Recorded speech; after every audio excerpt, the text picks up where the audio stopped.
Bem-vindo a mais um vídeo do Planos em Prática, nossa série de exercícios de escrita criativa. A gente está se aproximando do desfecho da história do Zimri.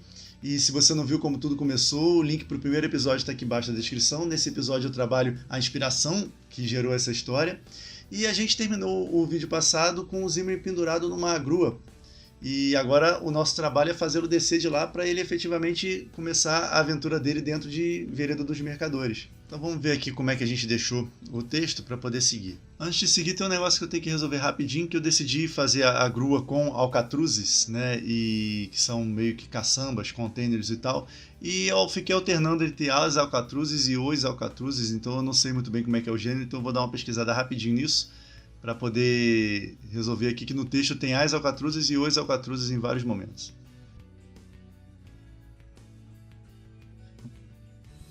Então resolvido é os alcatruzes. Então deixa eu trocar aqui.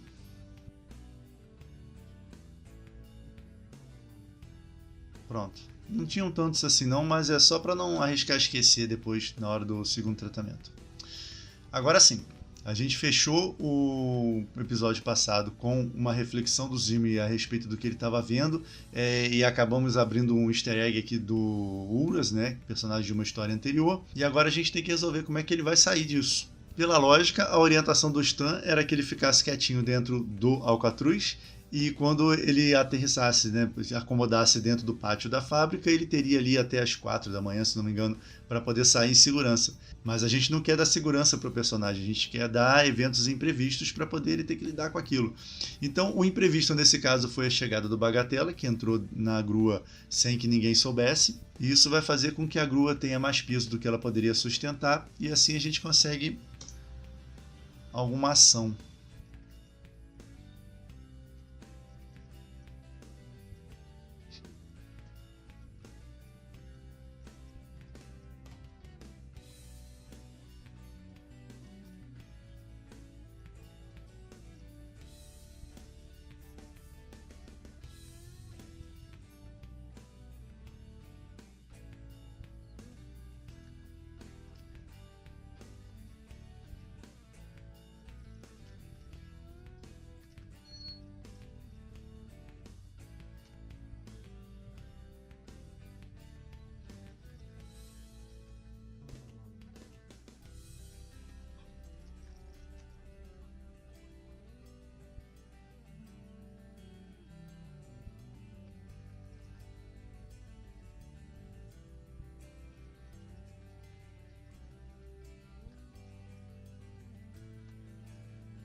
Finalizei aqui essa passagem e usei a meu favor uma característica do Bagatela que eu citei logo no início da história, que é a sorte infalível que ele tem.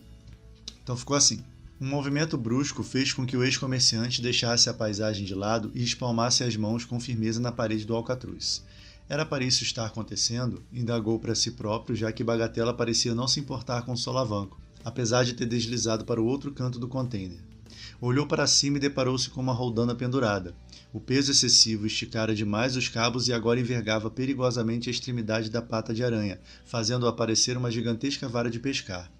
Esse negócio vai cair, avisou Zimri no instante em que outra peça se desprendeu e caiu entre eles. Conforme o alcatruz balançava de um lado para o outro, Zimri procurava decifrar o que havia no chão em movimento, já que a queda parecia inevitável.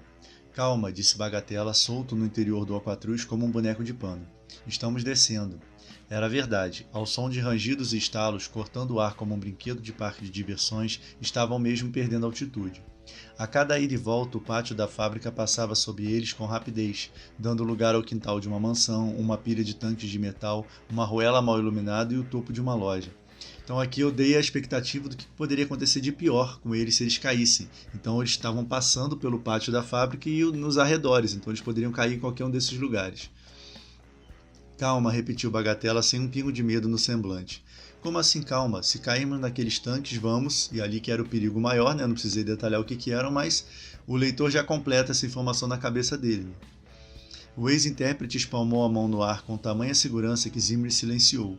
Então esperou alguns longos segundos e debruçou na borda do alcatruz. No 3. 1, 2, 3, disse, e pulou.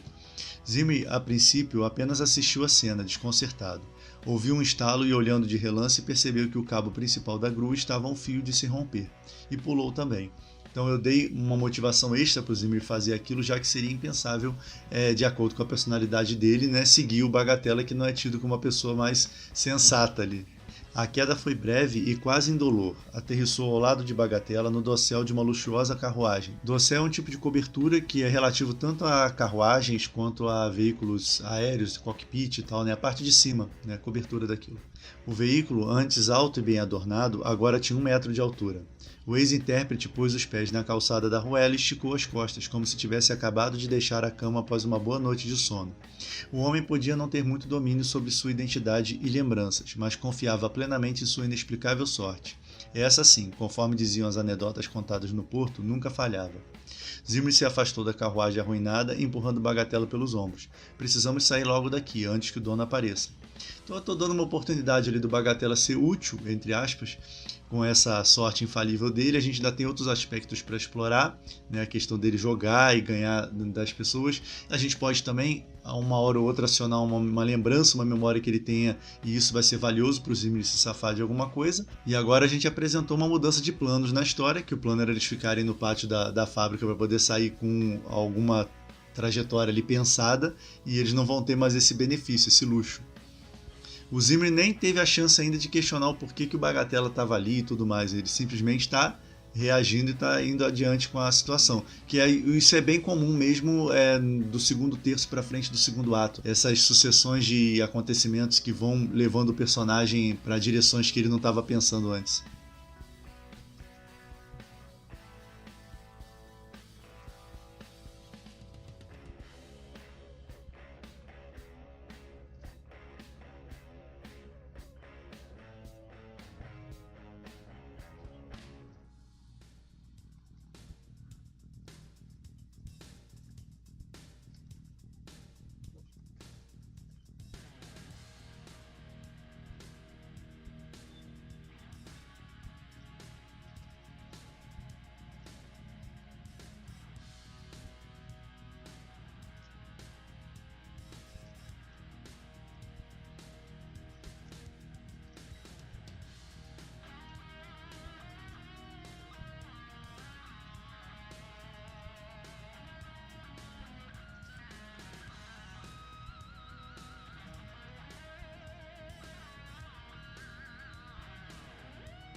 Bom, então me estendi um pouquinho mais do que eu pretendia nesse trecho da chegada deles até eles irem realmente para algum lugar que faria a trama andar no sentido de encontrar os Ammit, mas é porque eu percebi uma incongruência aqui, porque o Zimri se aprontou todo, se arrumou, botou o melhor que ele podia em termos de aparência, e no entanto o Bagatella tá com as roupas de sempre, ainda pulou no Alcatruz ali de qualquer maneira, então todo esse cuidado meio que agora foi inútil, porque eles chamariam a atenção de qualquer forma. O Zimri não está com a aparência exatamente de um frequentador do Empório, mas dava para passar.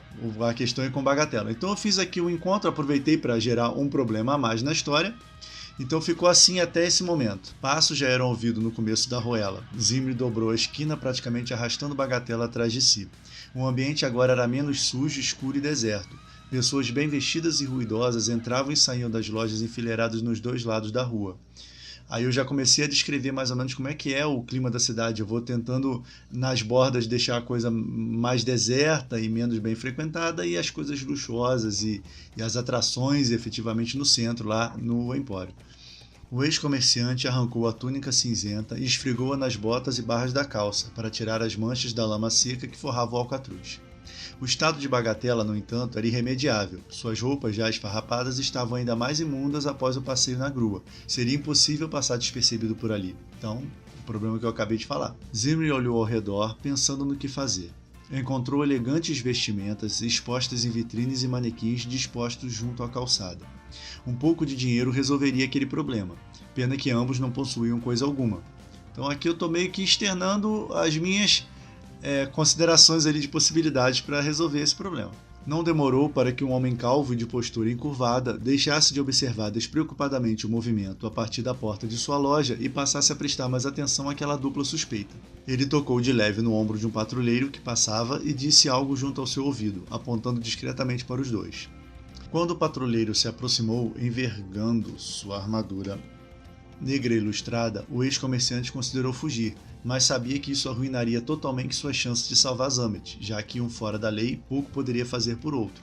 O melhor era blefar e tentar usar a experiência adquirida em tantos anos no Empório. Qualquer problema que surge na história, a gente precisa meio que tentar fazer uma combinação ou tentar fazer um melhor uso possível daquilo que o personagem já demonstrou que ele é bom, que ele sabe, né? Pelo menos na maior parte das vezes. Boa noite, senhores, começou o homem, a voz treinada para soar melodiosa e agradável.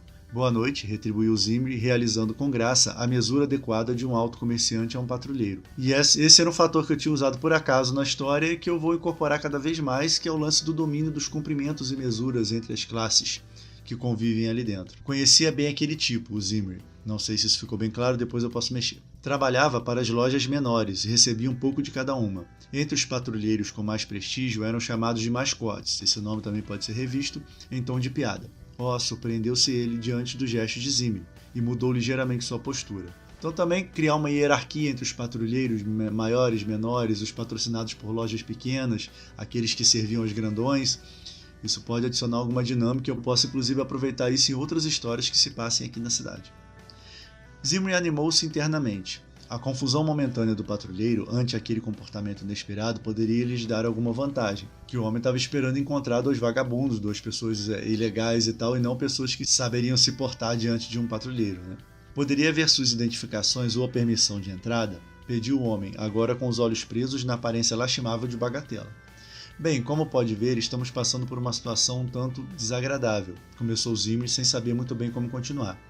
Estávamos nos divertindo na Alameda das Nuvens, mais precisamente nas proximidades das pistas de corrida. Então os amigos nos pregaram uma peça que... A ideia aqui era o Zimri mandar alguma desculpa esfarrapada e se safar dessa forma, mas eu tô achando isso uma solução muito fraca. Além do que, depois eu ia ter que me preocupar que eles conseguiriam a roupa e teria uma série de interações aí que não levariam a história necessariamente adiante. Então, em princípio, essa conversa do Zimri aqui não vai colar. Vai haver alguma incongruência aqui no que ele está dizendo, e aí a gente pensa como é que vai fazer para resolver o problema da roupa do Bagatella e ao mesmo tempo acelerar um pouquinho a chegada deles a algum lugar que realmente vá deixá-los mais perto do Zamet.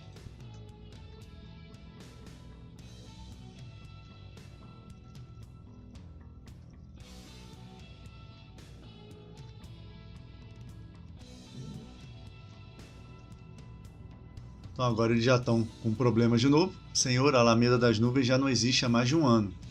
Então essa desculpa do Zimri não colou de qualquer forma. Interrompeu o patrulheiro, assumindo a expressão desconfiada do início. Me acompanhem, por gentileza. E aí agora, diante dessa situação e da necessidade de criar uma solução agora, a gente vai ter que causar alguma confusão aqui. Já estou formando uma ideia mais ou menos aqui na cabeça.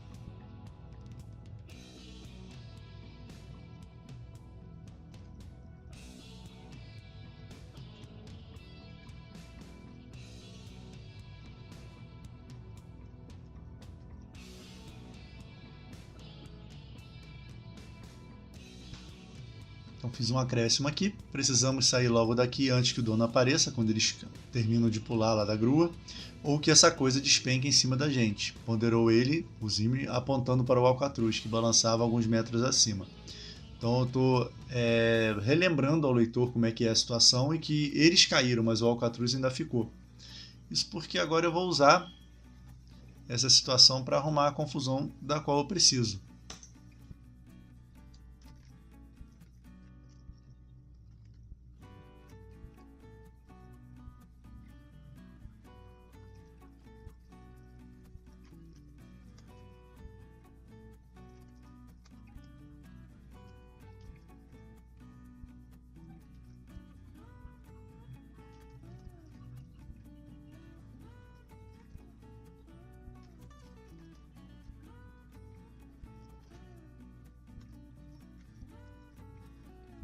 Então, senhor, a Alameda das Nuvens já não existe há mais de um ano, interrompeu o patrulheiro, assumindo a expressão desconfiada do início. Me acompanhem, por gentileza.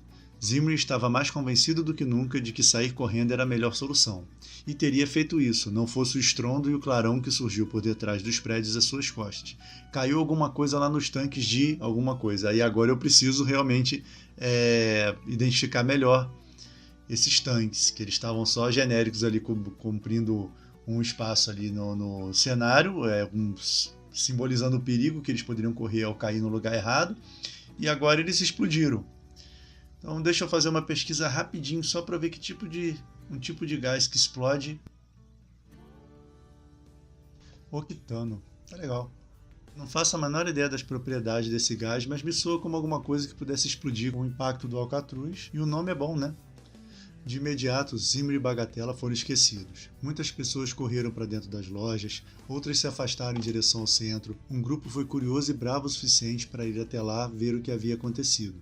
Considerando que uma fração da sorte de seu parceiro involuntário tinha sido transferida para ele próprio, Zimri aproveitou a confusão para retirar um traje do manequim mais próximo. Toma, veste isso aqui, disse, entregando a Bagatela a túnica negra discreta e longa o suficiente para cobrir seus trajes lastimáveis. E agora seria um bom momento da gente introduzir na história um lugar, um porto seguro que eles possam ter dentro da cidade, uma espécie de quartel-general para onde eles possam voltar depois de alguma incursão lá fora, e ali eles poderiam conseguir algum bem material e também alguma pista, alguma direção para eles chegarem até o Zamet. Eles não podem ficar correndo pela cidade no escuro. A gente precisa já começar a direcionar esse encontro porque a gente está se aproximando do final do segundo ato para o desfecho. E nesse lugar é que eu queria botar o personagem, mais um personagem na história para desenvolver um pouquinho mais. E é um personagem que seria um pouco ambíguo, que teria características do bem e do mal, por assim dizer, que nem o leitor e nem o Zimri no momento saberiam dizer se ele está a favor do Ampersand, se está dentro do esquemão ali ou se realmente ele está agindo como um subversivo na cidade. Então é um personagem que a gente pode desenvolver um pouquinho melhor do que esses que já apareceram na história até agora. E eu estou pensando em ser uma personagem feminina, porque já tem muito personagem masculino na história. Então, para equilibrar um pouquinho, eu acho que agora um personagem feminino ficaria legal.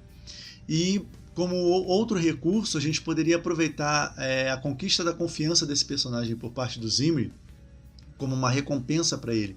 Então, ao longo da história, conforme ele está resolvendo esse problema do Zamet, ele também ganharia a amizade, a confiança desse personagem que tem um certo poder, uma certa influência. E aí esse personagem poderia agir em favor do Zimri no final da história, caso sobre alguma ponta solta, alguma coisa que esteja além do alcance do Zimri para resolver, esse personagem poderia entrar em ação e ajudá-lo nesse sentido. Então eu acho que é basicamente isso agora que a gente precisa trabalhar para poder seguir com a história.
Pois bem, está tudo preparado para a gente detalhar melhor esse lugar e a gente tem algumas questões para resolver aqui. O nome do lugar e o nome da dona do lugar.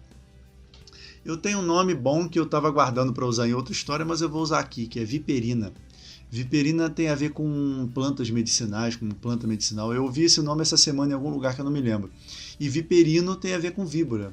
Então combina bem com um personagem ambíguo. Eu estava pensando em procurar um outro nome, mas eu acho que eu vou ficar com Viperina mesmo. Então a dona desse lugar se chama...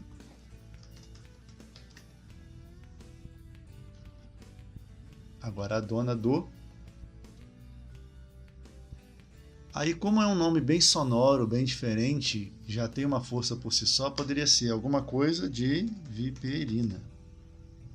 Tipo a estalagem de Viperina, o salão de Viperina. Salão é legal. Salão combina com o ambiente steampunk, né, onde se fala de salões de música, salões de festa. Esse lugar eu acho que poderia ser uma mistura de um monte de coisa. Então ali poderia ter... uma área de socialização, tipo uma estalagem, uma taverna, poderia ser uma biblioteca, poderia ser um lugar de compra e venda de itens também, então poderia ser um empreendimento grande, assim, um lugar um pouquinho maior, que isso aumenta as possibilidades da gente cobrir algumas dificuldades que o Zimmy possa vir a ter. Taberna, estalagem, salão... A gente poderia buscar algum nome bem antigo também, para poder ficar mais anacrônico. Como átrio, por exemplo. Átrio é um salão mesmo, era a parte inicial dos templos, se não me engano, das casas, das estalagens, eu não me lembro direito. Não sei se é Grécia ou Roma também. Mas era um lugar onde havia uma lareira no centro, e onde o teto era sempre escuro, era negro. Também li isso há muito tempo, eu não me lembro mais. Mas átrio é uma boa palavra, e esse lugar poderia ser inspirado nisso. A gente poderia ter uma área central, que seria dali que saiu o nome átrio, e escadas e portas levando a outros ambientes dentro desse lugar. E átrio seria meio que o apelido justamente porque tem uma lareira no meio. Deixa eu ver direitinho o que é um átrio antes de continuar. O principal aposento dos primeiros templos de Roma antiga, não é Grécia, é Roma. É o pátio na entrada de uma casa, é isso mesmo. Como um grande salão de recepção. Tá ótimo. Na Roma antiga, o átrio era comumente utilizado como sala de estar e lazer, assim como cozinhar e muitas vezes dormitório. No centro era chaminé, não é lareira, mas eu vou trocar para lareira, porque a gente já usou chaminé lá na ponte das chaminés, as chaminés da fábrica, então vou repetir o mesmo elemento não. A gente já tem o que a gente precisa, ficou melhor do que eu pensava. Átrio de Viperina. Dona do átrio.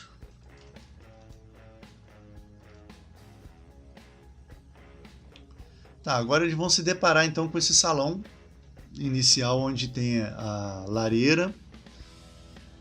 E eu vou basicamente escrever o ambiente que eu acabei de pensar, que eu descrevi aqui em voz alta e me soou bem. Para mim tá bom.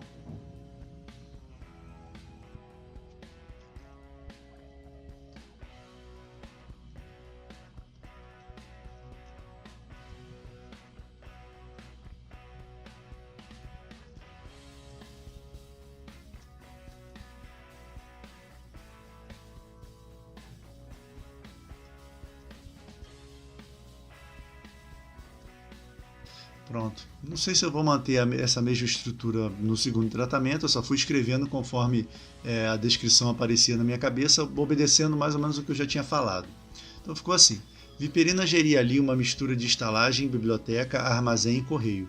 O primeiro cômodo era um salão de teto alto, onde as constantes nuvens de fumaça deixavam os narguilés, aí depende se a gente vai ler do francês ou do jeito como os brasileiros falam, não importa, dos clientes, e ganhavam áreas de nuvens carregadas ao serem tocadas pela forte luz azul da lareira central. O nome átrio surgiu nos tempos em que havia apenas aquele aposento. Agora, largas escadarias à esquerda e direita do salão levavam aos quartos e salas de leitura. Ao fundo era possível ver o balcão onde um cliente podia pedir praticamente qualquer coisa e ser atendido. Então, como uma descrição ali inicial, tá muito bom. Assim, tá dando para entender mais ou menos como é que é o lugar. Mais adiante, no segundo tratamento, ou até mesmo durante o primeiro, se eu tiver necessidade que o lugar tenha mais alguma coisa, eu volto aqui e ajeito. Vamos lá, vamos fazer entrar então a viperina para a gente ver como é que ela é.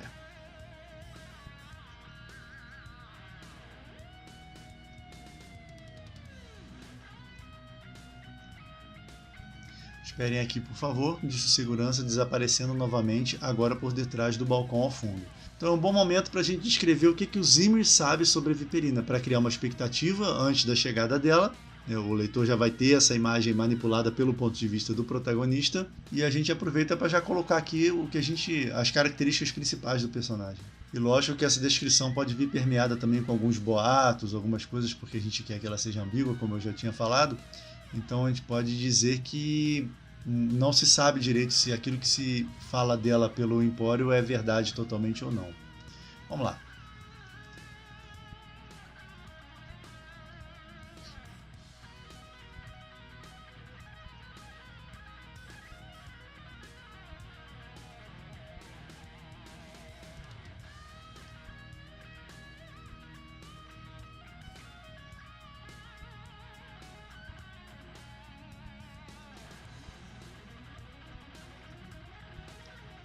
Então, mais uma vez, fui escrevendo conforme as informações vieram na cabeça, inventei um monte de coisa.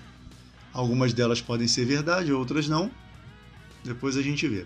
Pelo Empório, muito se dizia sobre Viperina, que era uma artomante treinada em terras distantes na arte de usar as palavras para persuadir o mais hábil interlocutor. E aqui eu reutilizei o conceito da artomancia, que é um tipo de magia ligada às formas de arte. Num livro que eu escrevi, no meu segundo romance, existe o Artomante das Formas, que usa as esculturas para poder fazer magia. E numa história aqui dos exercícios de escrita criativa, a primeira canção da primavera, existe o Artomante dos Sonhos. É um personagem que é tipo um bardo, um menestrel, que faz magia através da música. Aqui eu estou voltando a esse conceito, inserindo a artomancia das palavras. Então agora a personagem vai ter uma lábia, vai ter um discurso, e através dessa forma dela dominar as palavras, ela vai conseguir manipular as pessoas e conseguir que as pessoas façam o que ela quer. Que é uma habilidade que dá para trabalhar muito bem a ambiguidade que eu quero dar à personagem. E é uma explicação também, caso ela seja uma personagem do bem, predominantemente do bem, por que ela permanece na cidade. Porque ela realmente consegue envolver ali o ampersand no seu discurso, né, com a sua artomancia das palavras. Então eu vou deixar o link até da história Primeira Canção da Primavera aqui embaixo, que é onde eu trato pela primeira vez nos exercícios do conceito de artomancia. E assim eu consigo unir mais uma história dentro desse universo. Então essa história, além dela se estender um pouquinho mais do que eu estava prevendo, ela involuntariamente foi servindo ali como uma forma de catalisar, ali, de encaixar algumas coisas que eu já tinha trabalhado antes. Isso aconteceu por acaso, eu simplesmente não impedi, não lutei contra. Então, depois que eu falo da artomancia, que jamais dormia e em horários específicos da madrugada conseguia se comunicar telepaticamente com outros adeptos de sua arte através de poemas. Então, também isso pode ou não ser verdade, que secretamente ensinava suas habilidades a um pequeno grupo de iniciados e já os usara para realizar atos terríveis pela cidade. Então, aqui eu estou incluindo a fama dela de má, né, de que não é alguém realmente confiável. Por algum motivo, até onde Zimmer sabia, ninguém tinha coragem de confirmar essas informações pessoalmente, mesmo os mais íntimos em tom de brincadeira. Para manter o mistério, obviamente. Eu não sei se essa estrutura de que isso, que aquilo outro vai ficar. Eu não gosto de muito que na história, apesar dessa repetição ter sido intencional, eu não gosto como soa, né, essa sucessão de keys assim. Então, assim como aquele bloco anterior, eu não sei se eu vou manter ou não. Mas vamos lá, vamos mostrar agora como é que ela é, a aparência da Viperina. Tá na hora dela entrar em cena.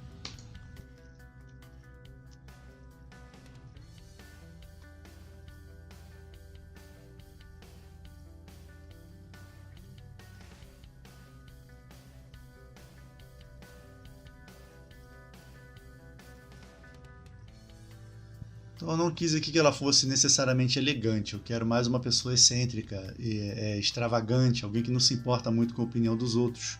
Então ficou assim. A dona do átrio surgiu sem aviso e de lugar algum. Trajava um vestido de veludo marrom escuro e luvas brancas impecáveis. Emoldurando o rosto quase tão pálido quanto as luvas, o vasto cabelo colorido em tons de violeta formava uma escultura impossível. Vamos fazer uma breve interação deles aqui. Eu estou pensando aqui agora que seria interessante se ela tivesse um carinho especial pelo Bagatelle e não pelo Zimmer. Então eu acho que isso seria legal.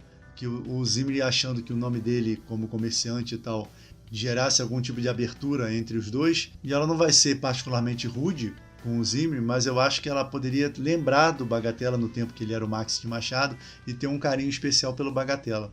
Isso acrescentaria ainda mais utilidade para o personagem na história. E ficaria interessante que quebraria essa expectativa, né?